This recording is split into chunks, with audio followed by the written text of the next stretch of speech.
Hey everyone, this is Joshua Orro, the Mustang Prince from Mustang Prince Orro Reports. Now, since Halloween is approaching, I decided to do a very special countdown video. What of, you may ask? Well, since several folks online have done lists that involve monsters, for 2 years I've thought about doing my own monster countdown list. In the entertainment universe, monsters are creatures that every hero has to fight, whether being a villain's minion, or a random obstacle.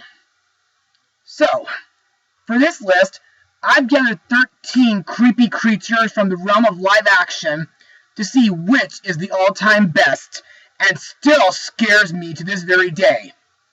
If you guys disagree with some of the choices I picked out, then it's okay.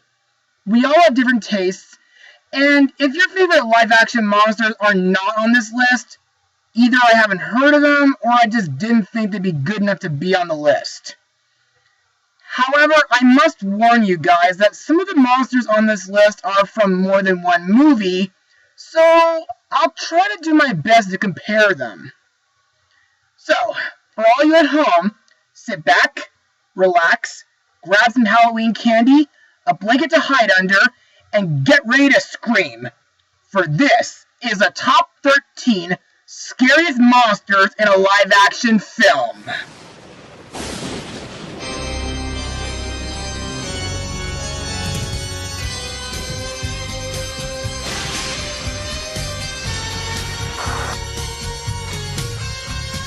Creepy creatures, like in the movies I see. Creepy creatures, but they're not on TV. They're right next to you.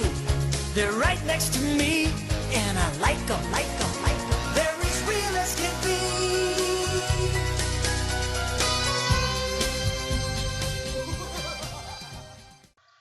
Now, to start off the list, let's talk about a monster that was not only from a live-action movie, but it was also from a stage musical. Hit it! See me. Does it have to be human? See me. Does it have to be mine? See me. Where am I supposed to get it? See me all night long. That's right, boy. You can see me, boy. See me all night long. Ha ha ha.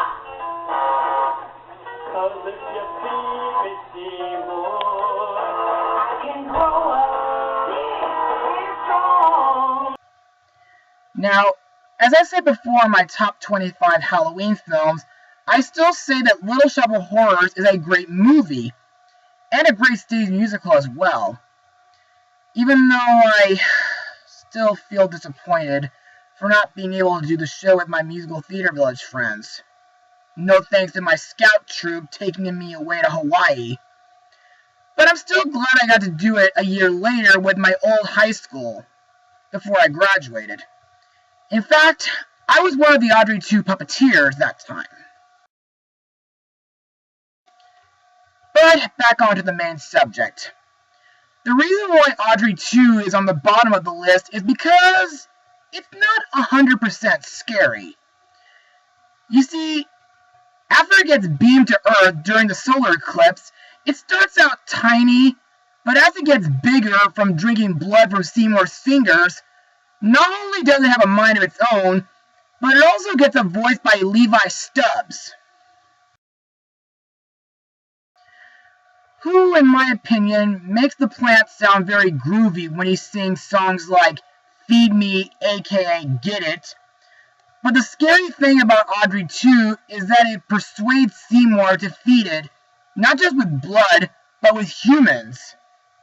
The first victim was Orin Scrivello, DDS, after he laughed himself to death with his special gas mask. And the second victim was Mr. Mushnick after he witnessed Seymour chopping him. However, even though Seymour's love interest, Audrey, does get eaten in the Broadway show, she's rescued in the movie.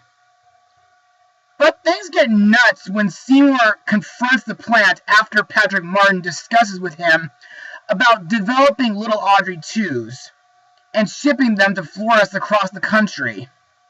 it turns out that this was Audrey 2's big master plan, to have thousands of it eating everybody. And what's more, well, it's revealed that Audrey 2 is from outer space. And while it sings Mean Green Mother from outer space, it gains several podheads that sing with it like a chorus. Only one thing was useful for Seymour to destroy Audrey 2, and thus the movie finishes with the plant getting electrocuted and exploding before our very eyes. Even though it's not how the stage version ends, though. Hopefully, if possible, I'll be able to do this show with my Musical Theater Village friends during February 2017. Audrey 2, a reminder to all mankind to not feed the plants.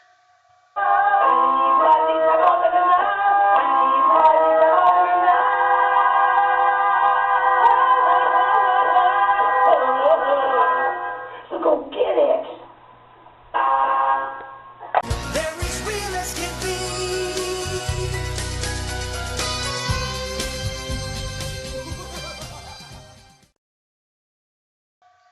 Now, believe me when I say that, yes, this may be the only non-villain on the list, but when I was first introduced to King Kong, I was traumatized for a few years. But I was not introduced to him by watching the movies. Nope. I was introduced to him when I was 4 years old, when my parents took me on the Universal Studio Tour in 1995, years before it got burned down. Mostly because of his large size, his teeth, glowing red eyes, and his roar was the reason why he scared me at the time. Unfortunately, Kong doesn't frighten me anymore these days. Now, in my opinion, the way he looked in the original 1933 film looks a tad dated to today's standards. And while I haven't seen the 1976 remake, its awful sequel, King Kong Lives, or the Toho spin-offs, I think the version from 2005 is the best, because, to me, he looks like a real gorilla, and he's very ferocious. Plus, Andy Serkis does a great job portraying him. In the films, while he grows attached to a beautiful woman from New York City named Ann Darrow, he can be scary when he gets aggressive or angry, or when he's being threatened.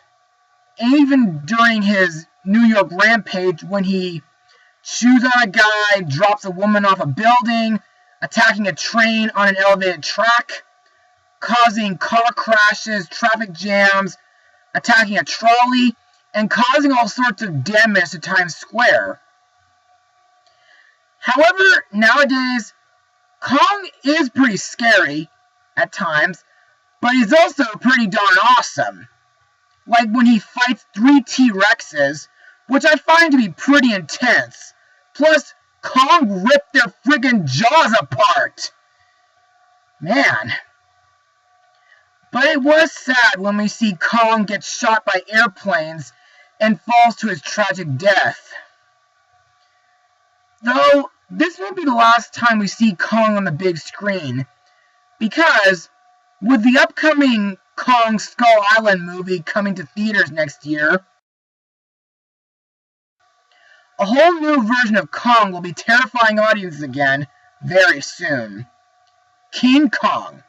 Maybe the 8th wonder of the world, but still not something to monkey around with. They're as real as can be.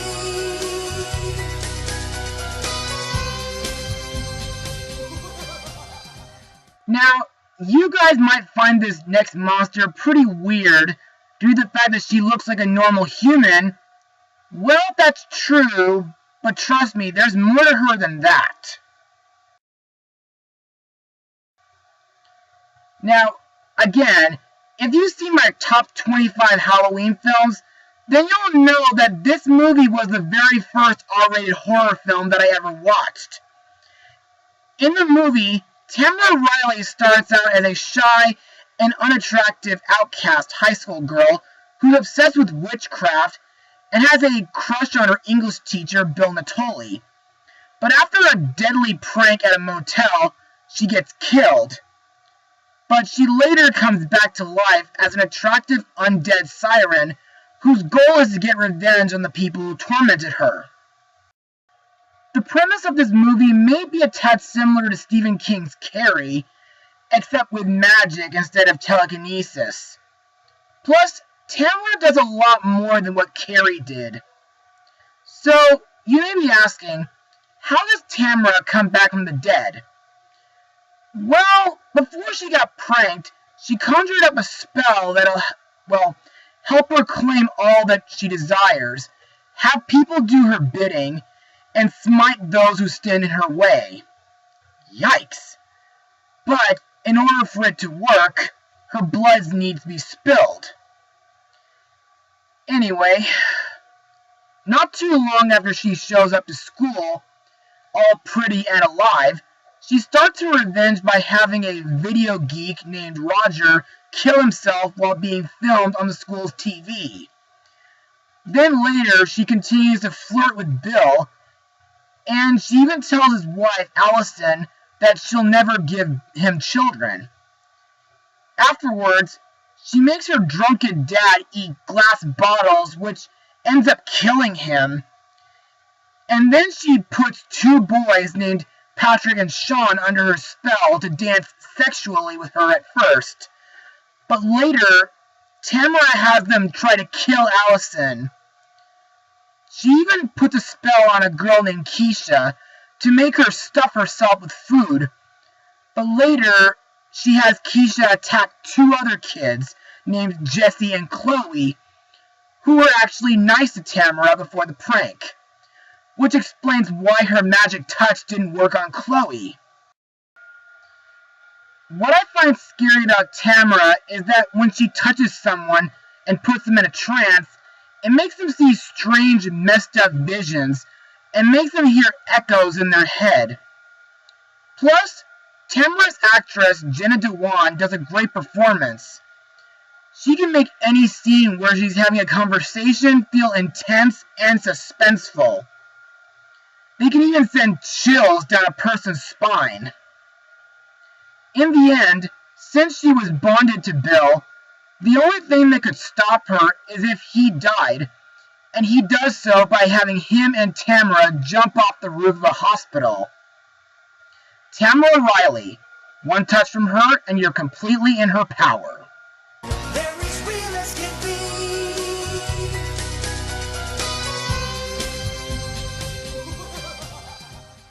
They say that the ocean can be a very dangerous place, and dangerous creatures in the media come from there.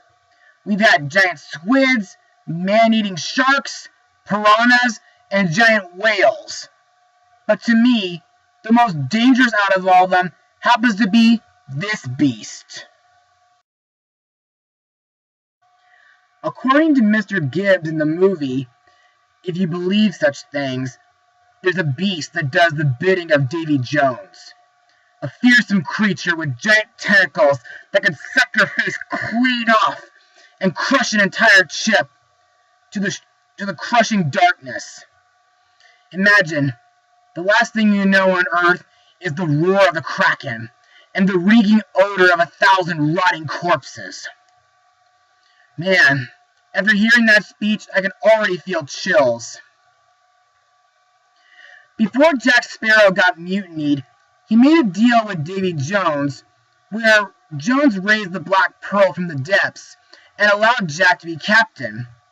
13 years after his deal, Jack was given the Black Spot by Bootstrap Bill Turner, ensuring that the Kraken would come for him. Jack was now forced to avoid the open waters and escape Davy Jones's monster. Knowing that he couldn't escape forever, Jack sought out to find the dead man's chest, which contained the heart of Davy Jones. He planned to use the heart to make Jones call off the Kraken. the Kraken managed to destroy several sailing vessels throughout the movie. First, the Kraken quickly destroyed a fishing boat that had 2 sailors trying on Jack's hat by violently yanking it underwater. Another ship was attacked at some point before Jack Sparrow and Will Turner needed to find the Flying Dutchman. An attack that had a few physically traumatized survivors. Then later on, after Will escaped the Flying Dutchman and took refuge on the Hindenburg Trader, Davy Jones quickly manages to track him down and summons the Kraken using his capstan hammer. And while we don't see its full body, the Kraken is still very terrifying. By snatching the sailors with its huge tentacles, despite the sailors trying hard to shoot and hack it, but to no avail. It even manages to smash the longboats and the ship's mast before crushing the ship in half. And finally, towards the end of the film, just when Jack and his crew seem to have outrun the Flying Dutchman, the Kraken has to show up and spoil everything. But luckily Will helped the crew prepare by getting the cannons ready and fire the tentacles, which caused the Kraken to retreat. But it later destroyed said cannons and continued attacking the rest of the Black Pearl. Will then had another idea by having gunpowder and rum loaded into a cargo net. Moments later, it appeared that the Kraken was about to win, as nothing the pirates did to stop it worked. One of the crewmen, Rigetti, was able to chop one of its tentacles off. Then, Jack shot the barrels, blasting the monster's tentacles in the resulting explosion. Now that was badass. The wounded Kraken withdrew again, but the crew knew that their assault made it angrier. So Jack had no choice but to order his crew to abandon ship. But Jack stayed behind because Elizabeth chained him to the mast. By the time Jack got loose, the Kraken lets out its mighty roar and drags the Black Pearl into Davy Jones' locker. While that was very tragic, what happens afterwards led to the Kraken's death, because after Cutler Beckett got his hands on Davy Jones' heart, he gained control over the Flying Dutchman and the seas, and the first thing he did was order Jones to kill the Kraken. In fact, the only time we see the dead Kraken is during the 3rd movie, not too long after the Black Pearl escapes the locker. But, with all that said, the Kraken is still the scariest monster in the Pirates of the Caribbean films, and I can't wait to see what will happen in the upcoming 5th movie next year. The Kraken, the true terror of the 7 seas. They're as real as can be.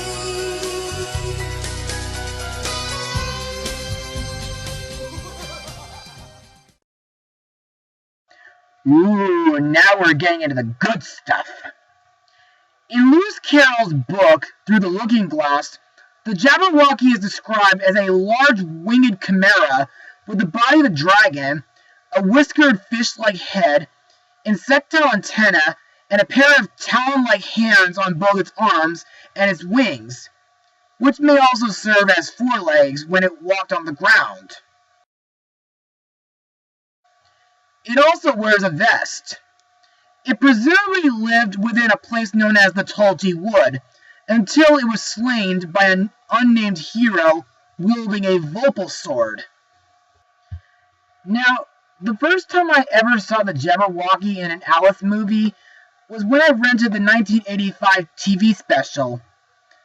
However, to me it looks kind of disappointing to any adult watching it, due to the fact that it looks like a guy in a dragon costume. Also, last year when my theater friends performed in Alice One Cat's Tale, they had their own version of the Jabberwocky. Unfortunately, it was only an illusion created by Cheshire Kittens. But to me, the version from the 2010 Tim Burton film is the best, because it's a black dragon with 4 legs, 2 wings, It speaks with a low voice provided by the late Christopher Lee,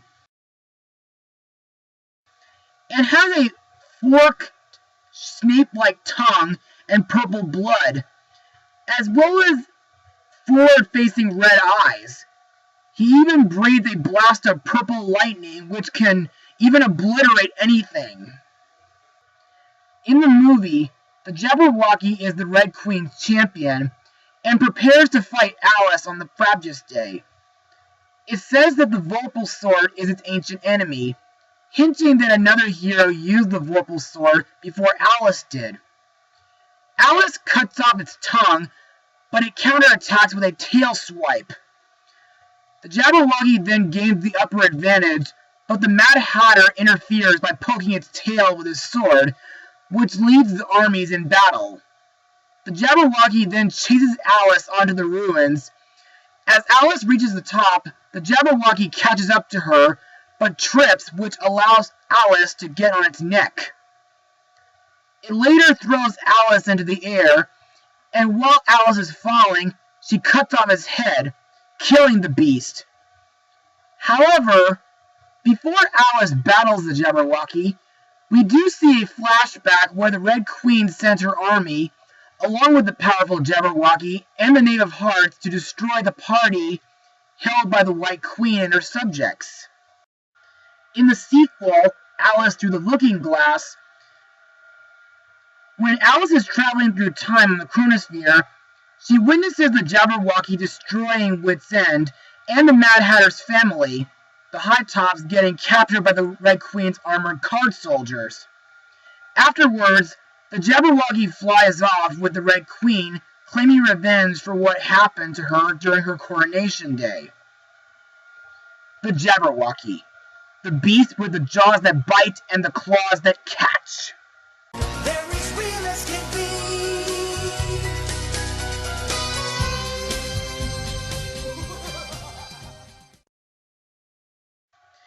Now we're in for the most nightmarish creature in the history of Greek mythology. In the original Greek myth, Medusa was a priestess who was punished by the goddess Athena for having an affair with Poseidon in her temple. She was transformed into a green humanoid creature with snakes on her head called a gorgon, and was given the ability to turn anyone she looked at into stone. Now, in Ray Harryhausen's final movie, Clash of the Titans, from 1981, the hero Perseus goes to Medusa's lair to claim her head so that he can save Andromeda and the city of Java from the undersea titan known as the Kraken. Not to be confused with the Kraken I mentioned earlier on the list. What makes Medusa scary is not just her ability to turn people into stone by eye contact, but her physical appearance.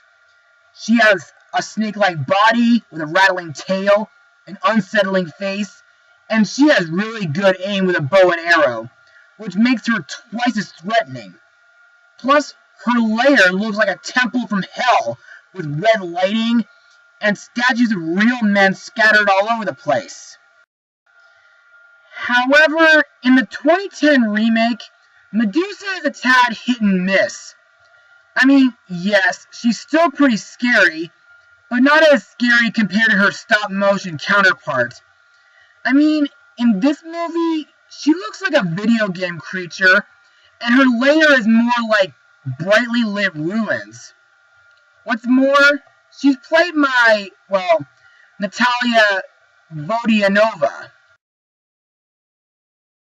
who laughs at her victims at times. So, with all that said, Medusa is one of the scariest monsters in Greek mythology, and we should all thank Ray Harryhausen for making her a memorable and threatening creature in the original Clash of the Titans. Rest in peace, Ray. You earned it. Medusa. One stare at her, and you'll never want to have nightmares again. They're as real as can be.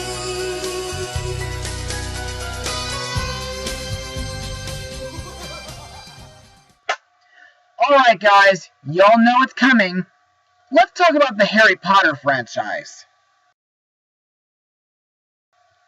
Now, everyone who ever grew up reading these books would know about the famous boy wizard who attended Hogwarts School of Witchcraft and Wizardry, and made lots of friends and several enemies.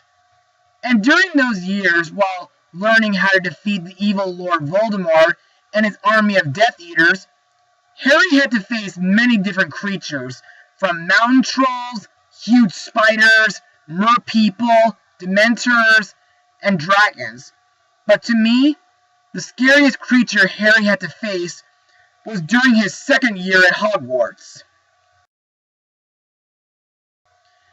Now, for those who haven't read the second Harry Potter book or seen the second movie, the basilisk is a giant snake who lives in the hidden Chamber of Secrets, which was built by Salazar Slytherin, one of the 4 Hogwarts founders.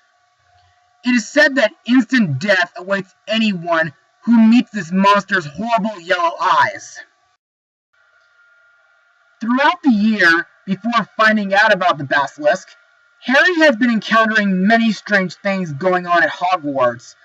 He's been hearing snake-like voices, seeing blood-written messages on the walls, spiders scattering in fear, even seeing a few of his muggle-born friends like Colin, Justin, Hermione, and Penelope petrified, including the Gryffindor ghost Nearly Headless Nick and Mr. Filch's cat, Mrs. Norris. We also get information that the Chamber of Secrets was opened 50 years prior, and the basilisk killed a muggle-born girl named Moaning Myrtle, who is now a ghost haunting a girl's bathroom. When Harry enters the chamber, he finds out from a wizard named Tom Riddle that Ron's sister Ginny was the one who opened the chamber and had the basilisk petrify his friends and wrote the threatening messages on the walls. Not by will, of course. She was just under a trance. We also learn that Tom is a younger version of Lord Voldemort, and he's also the heir of Slytherin, who can control the basilisk using parcel tongue, snake language. As soon as the basilisk makes its entrance, it is ordered by Tom to fight and kill Harry. And holy mackerel, did this thing terrify me when I saw the movie in theaters. Not only does this thing have yellow eyes, but it also has razor-sharp teeth that are really poisonous, and it slithers pretty fast, too. During the fight, Dumbledore's Phoenix, Fawkes, manages to blind the basilisk by pecking out its eyes, but the snake can still use its nose and ears. Later, Harry uses the sword of Godric Gryffindor to slay the beast by piercing it through the roof of its mouth, only to have one of its fangs get stuck in Harry's arm. Which was useful when Harry uses the fang to destroy Tom by stabbing his diary, which was, spoiler alert, one of Voldemort's Horcruxes, and Fawkes manages to heal Harry with its tears. The Basilisk, the horror of the Chamber of Secrets. They're as real as can be.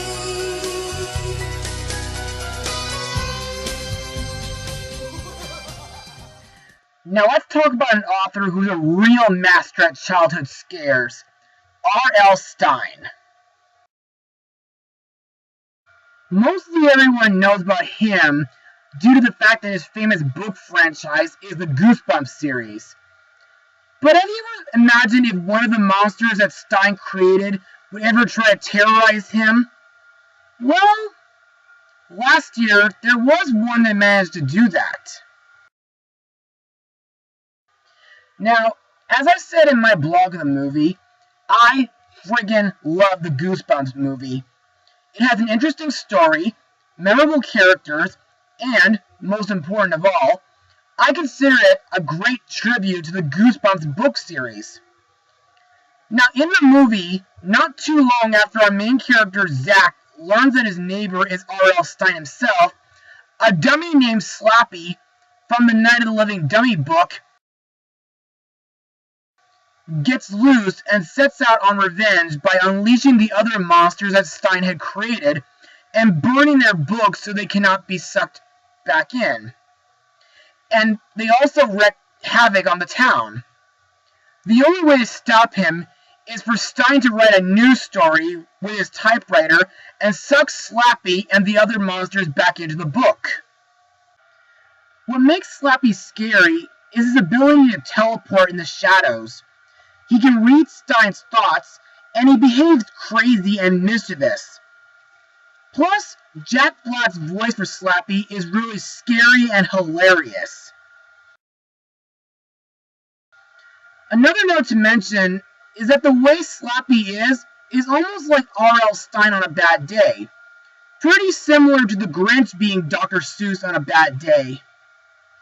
There are a few things that Slappy does in this movie that I found memorable and pretty scary.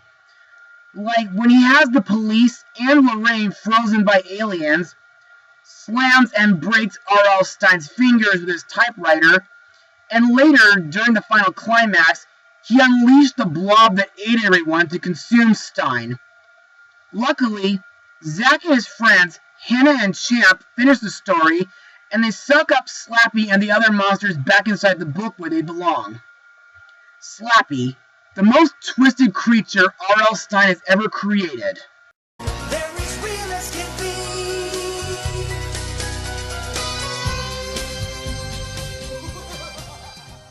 Now, if you ever make it to Santa's naughty list or lose your Christmas spirit, then you don't want to know what you and your family are going to be in for.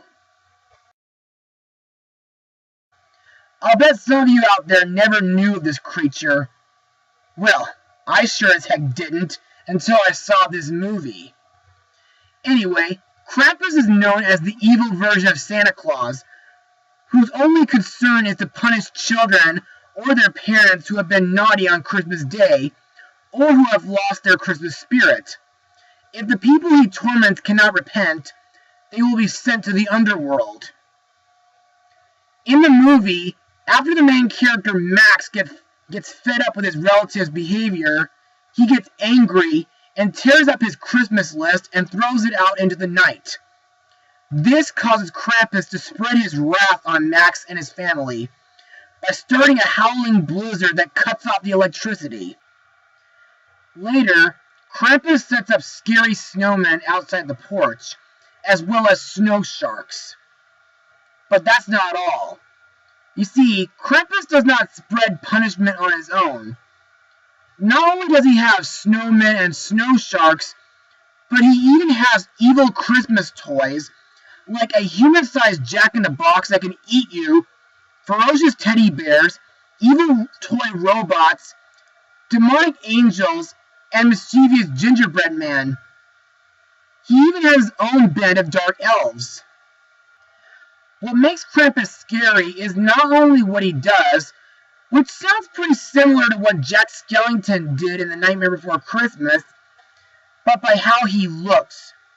He looks like a demonic satyr, half man, half goat, with a screaming human-like mask with long gray hair and a long gray beard. He has long claw-like hands with gold rings, has crimson red eyes, and wears a red robe trimmed with dirty fur. What's also scary is that he makes rattling chain noises, kind of like Jacob Marley from Christmas Carol, whom I played on stage a couple times. Plus, the way Luke Hawker portrays as Krampus almost reminds me of my Ghost of Christmas Future costume from 2010. However, there was one scene in the movie that I found very interesting. When the grandmother Omi tells Max and the others about her encounter with Krampus when she was a little girl. It was during the aftermath of World War II in a poor Austrian village. Omi tried to use Christmas and Santa to keep up her spirits, but the townspeople's cruelty, as well as her parents' constant arguing, caused her to lose all her Christmas spirit and abandon all hope and faith. That Christmas Eve, Krampus came and attacked her entire town, dragging everyone into the underworld except Omi, whom he left behind as a reminder to never lose her Christmas spirit. He also gave her a Christmas ornament with his name on it. Nearing the end of the film, When Max is the only one left, he confronts Krampus and offers to sacrifice himself to save his family. And before Max is thrown into the underworld, he apologizes. On Christmas morning, Max wakes up and opens a present revealing to be a Krampus ornament, and then the camera zooms outwards to show Krampus watching Max and his family through his snow globes. So, with that said, after seeing this movie, I want to be as good a person as anyone and not ever have an encounter with Krampus. Ever. Krampus. The one creature who you don't want to meet around Christmas. They're as real as can be.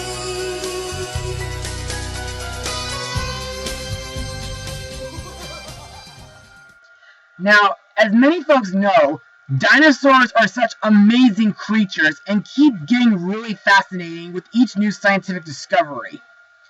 But not only do they get us excited, but they can also scare the living crap out of us too. I'm sure you guys are familiar with the Jurassic Park trilogy, where there were dinosaurs like a Tyrannosaurus Rex, Velociraptors, Dilophosaurs, and several others that frightened audiences. However, to me, there is one dinosaur in the franchise that I think is the scariest yet.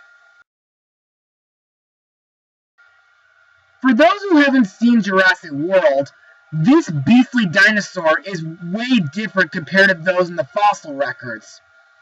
It's a mix of many different dinosaur species, such as the Tyrannosaurus Rex, Gigantosaurus, Rugops, Majungasaurus, and Carnotauruses, as well as modern animals like the cuttlefish, tree frogs, and a pit viper snake. What makes the Indominus Rex scary is that it's big, powerful, fierce, and ferocious. Plus, when I saw this movie in theaters, not only was I terrified, but I was also surprised at what the Indominus can do. Like, when it was able to outsmart Owen Grady and his companions, it managed to break out of its paddock and claw out its tracking implant. Plus, it can camouflage itself, mask its heat signature, and detect the thermal signatures of others.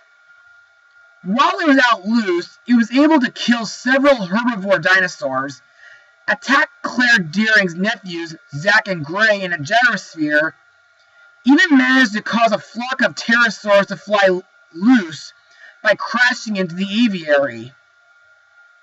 What's more, it was able to communicate with Owen's velociraptors and turning them, against the humans temporarily. But to me, the best scene is at the end, when the Indominus fights the raptors and the T-Rex, and then it meets its end by being dragged to its death by the lagoon's mosasaur. The Indominus Rex, a mutant dinosaur that puts the T-Rex to shame. They're as real as can be.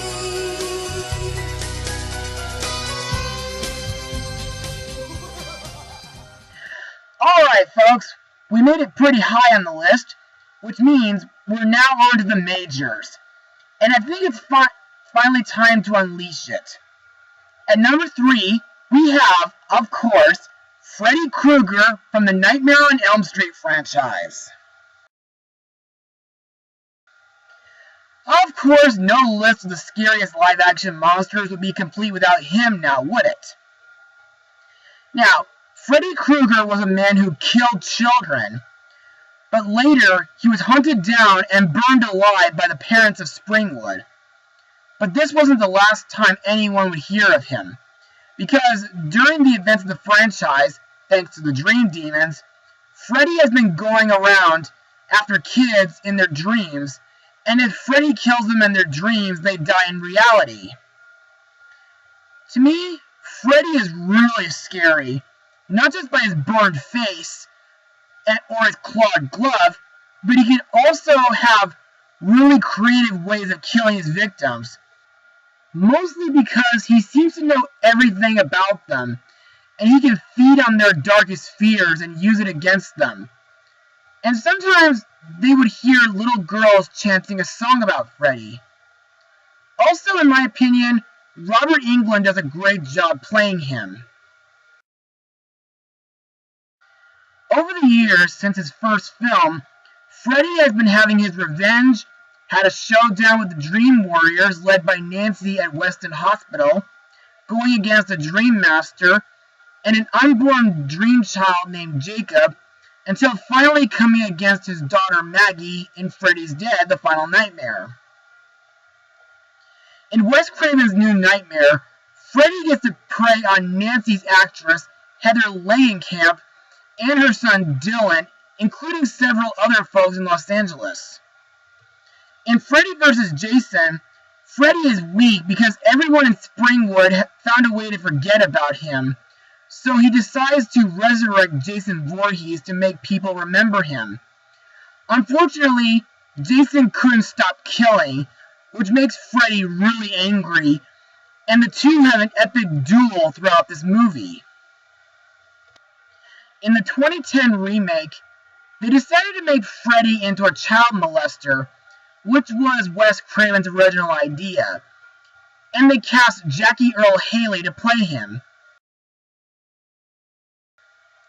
And while he does do a great job, there was one thing about him that was a tad off.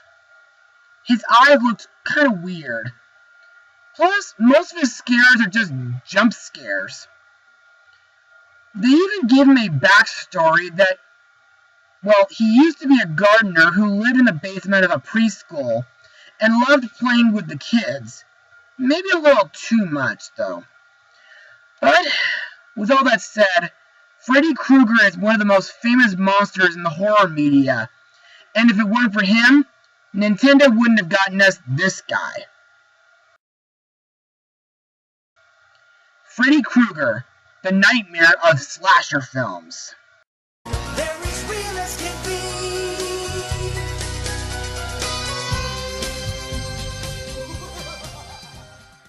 Now, if you guys recall, while I was still in my college years, I was assigned to write a cultural film response on Pan's Labyrinth on April 6, 2013. And while that movie had an interesting story and was greatly put together by Guillermo del Toro, it was still a really dark movie. And there was one creature in the movie that was really scary. During Ophelia's quest to prove herself worthy that she hadn't turned into an ordinary human, she was sent to the lair of the legendary creature known as the Pale Man, who is a vile humanoid monster with pale elastic skin and has an immense appetite for small defenseless children. Ophelia must successfully retrieve a dagger which was kept locked in the Pale Man's lair. The first task was getting the key from a huge toad in a hollowed tree. The fawn warned her not to eat anything from the banquet served at the sleeping Pale Man's table, and also lets her take his pet fairies with her to serve as her guide during this task. When Ophelia visits the Pale Man, he is seen sleeping in a chair at his dining table next to a warm fireplace. Once there, Ophelia quickly finds the dagger, but just when she was about to leave, she just couldn't resist temptation and ate 2 juicy grapes from the Pale Man's banquet, in spite of the fairies reminding her not to. This wakes up the Pale Man from his slumber, who picked up its eyeballs off a plate and placed them into the eye sockets in the palm of his claw-like hands, to see and immediately set off to find and eat Ophelia. The actor who played the Pale Man in the movie was Doug Jones, whom you might know as Billy the Zombie from Disney's Hocus Pocus. And in my opinion, he makes this creature very terrifying. Before he wakes up, we can already feel fear when the camera zooms up to the ceiling, showing a mural of the Pale Man using a dagger to kill and eat children. And then Ophelia sees a pile of clothing and shoes in a corner. It's also disgusting seeing that thing eat 2 of the fairies. and its trademark cry is very echoing and creepy. Despite the fact that he's not able to walk very fast, while Ophelia tries to escape, the door leading back to her bedroom closes just seconds before she was able to reach it. But she quickly draws another exit in the ceiling with a piece of chalk, and both her and the remaining fairy manage to escape just in the nick of time, leaving the pale man behind. Man, that scene was really intense. However, there's been something that's been in my mind ever since I saw the movie. Has anyone ever wondered what it'd be like if this creature ever gave you a high five? Ow! Now that would be funny. The Pale Man. Don't take anything from his table, otherwise he'll come after you. Now, before we move on to the scariest live-action monster, I would like to have an honorable mention.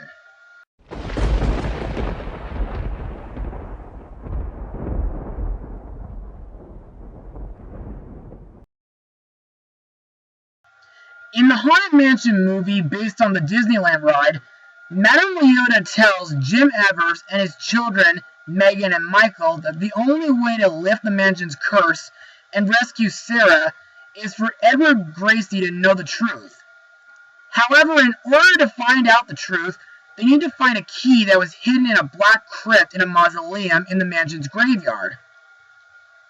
Once inside the mausoleum, Jim and Megan open the crypt and find the key held in the hands of its occupant. But after he removes the key, the corpse rises up as a zombie and shambles towards the intruders, only for Jim to knock its head off with a torch. Suddenly, the rest of the zombies awaken, intent on ridding themselves of the living beings inside their tomb. Some of them were hiding in the walls, the floors, and in the water. After retrieving the key from the water, Jim and Megan race back upstairs, but the door suddenly slams shut in their faces. Michael was the only one who can save them, but large spiders start crawling all over the door, trying to prevent anyone from opening it. Michael manages to face his arachnophobia and unlock the door just as the zombies are dangerously close to them. As soon as Jim and Megan are out, they start to close the door just as one of the zombies reaches his hand out. Putting their backs into it, they shut the door, which causes the zombie's arm to come off. In my opinion, that scene was really thrilling and suspenseful. Now, the reason why these zombies are not on the list is because they're just minor antagonists and not major ones like Ramsley. Plus, they are slow when they walk and attack. But you gotta give them credit for looking horrifying and gross, and they have a creepy growl. The zombies. Once they wake up, you better run for your lives. They're as real as can be.